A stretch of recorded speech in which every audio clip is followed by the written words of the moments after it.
Welcome to Career Tools. Propose someone else takes your work. Chapter 1, the pre-work. This cast answers the following questions. How do I move a project to someone else? How do I ask my boss to let me drop a project? How do I get time to work on my important projects? Well, if the answer to these questions excites you, then keep listening. Here we go. Well, I love this cast, Wendy. So I'm going to pay a lot of attention to what you tell me because I'd love to get some work off my plate. So here we go. So tell me about this. I think you might fall victim to the delegation to the floor problem, which is the floor never does any work. But, we're going to talk about why you might want to allow people to do your work.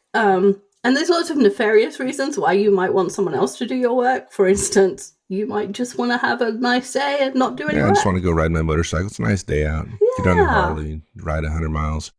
But there are good reasons for wanting to not do your work as well, like the work not being exactly in your skill set and somebody else having the skills that could mean the job could be done faster, or giving them a chance to try something that's in your workload that will give them a chance to use some different skills or learn some different things, or even just allowing you to concentrate on the important things rather than having 4 important things and you're also doing 30 unimportant things.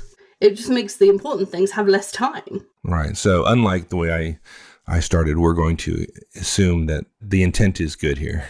We're just not trying to get out of work. Exactly. So the outline is we're going to talk about not being impulsive, listing the benefits for your company, and deciding how you will achieve the transfer. Okay. Well, don't be impulsive. I guess you mean not making career decisions in the moment. It's never really a good idea. Yeah, exactly. So everybody does this, or I think everybody does this. I hope everyone does this because that makes me normal. We have a bad day and we tell ourselves everything is awful. The company has never worked right. I hate my boss. No one appreciates my work. All my co-workers are slackers. And any of those words that kind of generalizes is usually a bad sign that we're not thinking clearly because it's not true. And we daydream about saying, I quit, and storming off, preferably with a cape, because, that makes a good sound as you storm off. And the more you daydream about it, the more you're likely to do it, which is not good. If your brain has gone through and rehearsed a couple of times and it gets into that situation, it could well say, oh, I know what happens next. And there you are, cape and all. And there are impulsive decisions where you just say, I quit, that work out. And you can probably think of a few when you're thinking about quitting. And there's impulsive decisions that don't work out. And when you're calmer, perhaps you can probably think of more of those than you can think of the ones where it did work out. So anytime that you're asking your boss for more than, shall I pick up a sandwich for you for lunch? The conversation will go better if you think about it ahead of time. You can imagine a situation, you have 4 deadlines today on 4 different projects and you're desperate to juggle to meet all of them and you're under pressure and you're working too hard, and why does all this responsibility fall on me? And why doesn't Jane do project X? She never does anything. And in that rage, you go to your boss and say just that. And then, of course, if team player and workload management are part of your annual review, you just got a bad annual review. Yeah. So instead, just take a deep breath and get those specific deadlines met. And then once the pressure's off, you can consider whether Jane really is the right person to take on that work, or whether you want to go to your boss and talk about taking some work off your plate. Yeah, exactly. And any decision where you can think calmly at home, out of the situation, is probably a decision you'll make a better choice on. That's right. Okay, so assume you're being calm and rational, as we always are here at Manager Tools. As everyone knows, we just live in this little piece of heaven. Pink bubble here. Yeah, no, folks, we're a company just like every other company. So we made this decision that we want to go to boss about, for some good reasons, take some work off of our plate, whether it's taking away from other priorities, or so we can focus on those priorities, or there's an opportunity to to transfer some skills to one of your team members. Whatever the good reason is, there's probably some ways to convince your boss that this makes sense, rather other than just going and say, hey, I just want to get rid of this stuff off my plate. Yeah. So there is very little reason for a company represented by your manager to make changes to your workload without any benefit to it. If you just want to slough your work off on Jane and the business will have exactly the same, it won't affect revenue or cost, it won't affect Jane's growth in the aspect of her learning new skills and being able to contribute those to the company, then there's really no reason for the company to agree to change your workload. And you can understand that if you think of something that you're asked to do, like if you're asked to organise the Christmas party, which is always a joy, if there's no benefit to you, it's really difficult to motivate you. But if you say, okay, you'll get an extra $500 in your paycheck, or access to the CEO, or it would help your chances of promotion, then the benefit starts to outweigh the effort that's going to be put in. That's right. What's in it for me? Exactly. And it may just be and for some people, just an opportunity to meet more people, to they get a thrill, build your network, or frankly, just do a good thing for people. Some people, that's enough, right? But there's always some benefit. And so your point here is, if you want to move some work off your plate onto somebody else's, there's got to be a net benefit to your organization for that. And it'd be wise to think about what those things are before going to your boss. Exactly. And it's not just the benefits that you want to tell your boss. The benefits have to match a need. So if you have trouble spending your paycheck every month, which I know we all do, $500 probably isn't much of an incentive. But for people who live paycheck to paycheck and who could do with $500 to buy Christmas presents, they'd be thrilled to take on the job, right? Because they're like, hey, I can actually buy my kids Christmas presents, and that's lovely. So when you're thinking about the benefits for the company, or specifically to your manager of moving that work, you have to match it to something they need. So saying that Jane will have a chance to work on the sales process isn't terribly persuasive. But cross-training Jane now, while she has time to learn in a low-pressure environment before you go on maternity leave in 4 months, that's much more persuasive. Because the manager knows that in 4 months they're going to have pain, and you're taking that away. You're offering a solution. That's right.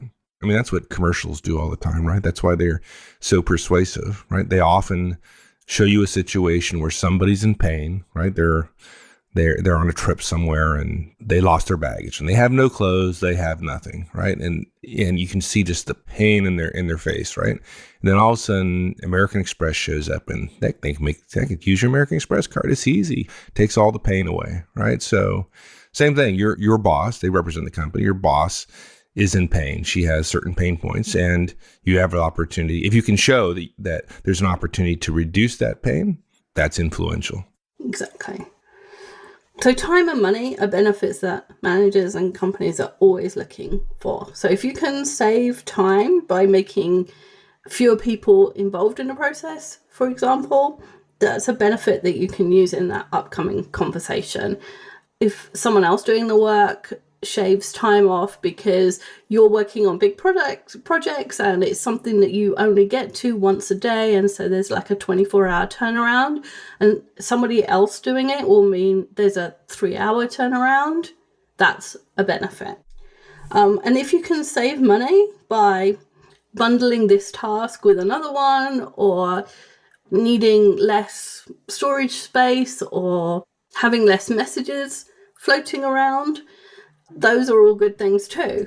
So if you can do both, time and money, that's a winner. If you can do one or other, then that's a good thing too. I mean, but lots of companies have contractors, for example.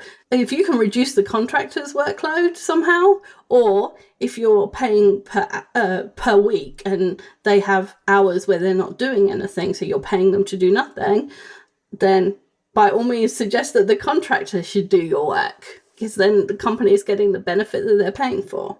That's right. And the more benefits, the better, right? Well, yes. We're going to suggest that you take a piece of paper and list all the benefits you can think of first. So just brainstorm challenge yourself to meet a particular number. That's always a good way to get lots of ideas. So say, okay, I'm going to list 20 benefits and see if you can get up to that 20. Then we want to cull that list so it's a reasonable list. And you want to rank them in terms of benefit to the company or benefit to your manager, and choose the top 4, maybe 5, rather than having a list of 20. Because if you have a list of 20, you'll end up with things that are really minor, and that will take away from the good things on your list or the things with more weight. It's a bit like buying a car and they list all these things and it gets down to, we have 4 cup holders, and you're just like, are you just adding that to make the list longer? It just makes you suspicious when people do that. So you don't want to engender any suspicion. So keep the list short when you go to your manager. And it's quite possible that they'll ask you about something that you've already thought about that's on your list. So that's another reason to write the list long first, because you'll then have the answer. You don't have to give them the whole list, and doing so would probably be a bad thing. Okay. So what's the next step? Well, if you imagine that conversation, you've discussed all the benefits, your boss has said, yes, absolutely, I think Jane should do their project. What do you think his next question is? Yeah. How would he make this happen, right? Exactly. Or more specifically, how will you make this happen? Yeah, good point, right? Yeah, so your boss is not going to respond real well if you just put a bunch of work on her plate, right? Hey, here's a good idea. Why don't we transfer this work to Jane? So long, Sally. Yeah. Good luck. Yeah. Please make that Good luck happen. with that. Yeah, exactly. Sucks to be you. Yeah, you're more likely to succeed in this if you make it easy for your boss, and she doesn't have to do a lot of work. Exactly. And in all situations where you're having these kind of conversations with your boss, you don't want to come with a half-baked idea. So that often people say you shouldn't go to your boss with a problem and no solution, which is a good aim, but not always possible. But in this case, you can go to your boss with the problem and the solution. So the problem is your workload and the solution is Jane. And the next question is, well, how do we do that? So you need to have that question to show that you've thought the whole thing through and there aren't any holes and it's all going to work out perfectly. So the best way to transfer non-complex work is to use a see one, do one, teach one model. So that breaks down this way. Jane watches while you do the work, and then Jane does the work while you watch, and then Jane does the work on her own and you check it afterwards, and then Jane does the work on her own and only comes to you if she needs help. So if you do something once a week, it'll take 4 weeks. And if you do something once a day, it'll only take 4 days.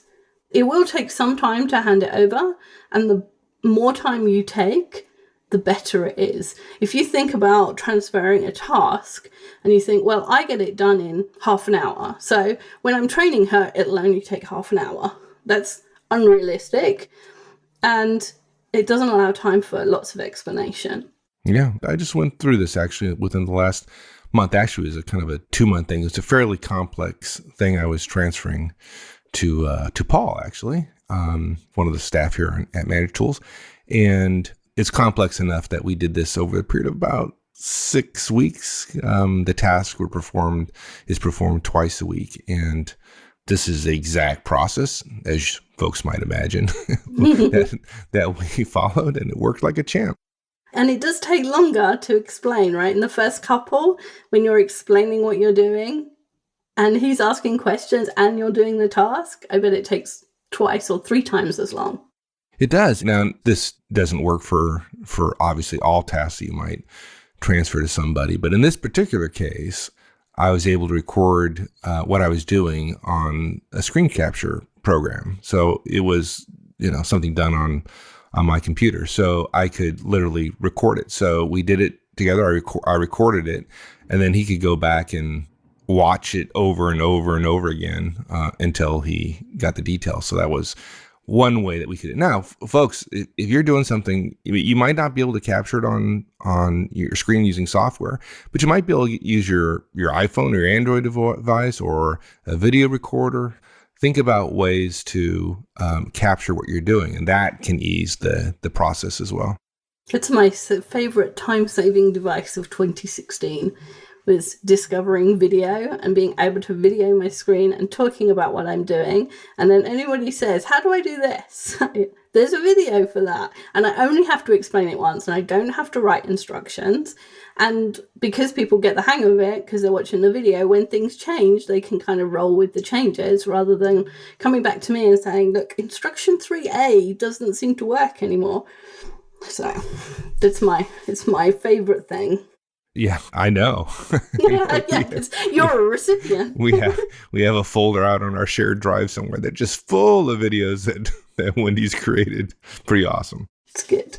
And lots of people say that is a benefit, being able to watch it over and over again. To me, I don't think I would, but other people on our team have absolutely said every time I did it for the first 10 times, I watched the video again. So if I had to explain it 10 times to the same person, my patience would be gone after the second time.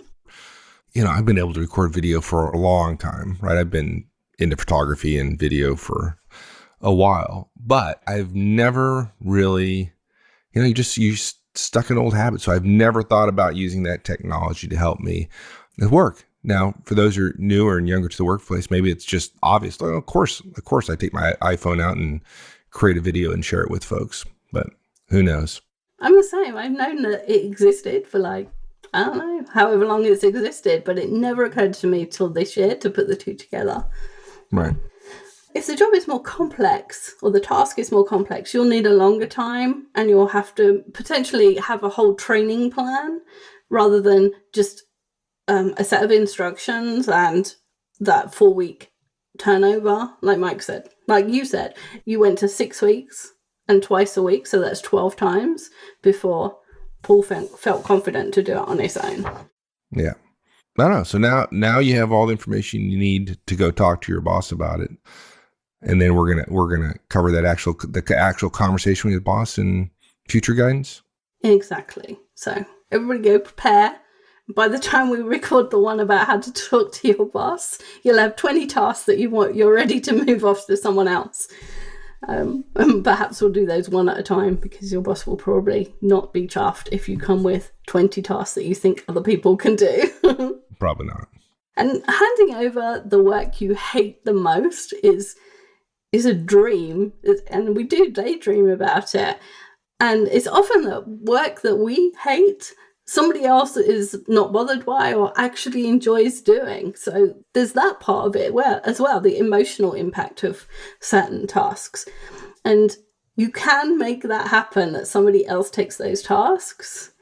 You have to rein in the emotion and use a calm and thoughtful process. And then you can sell the idea and your boss is much more likely to say yes, rather than him saying no, and then you asking in 3 months and he says no again, and you ask in 3 months and he says, I don't want to talk about this topic anymore.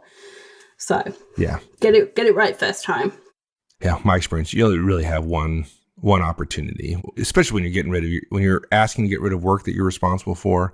You go back more than once, it becomes increasingly difficult. And then you start looking like a whiner and a complainer and not a team player and all that kind of stuff. So do your homework up front and you'll be in much better shape. All right. Thanks, Wendy. Thanks. Bye, everyone. All right. We'll see you. Thanks, everyone. That's it. We'll see you next week. Have a great one. So long.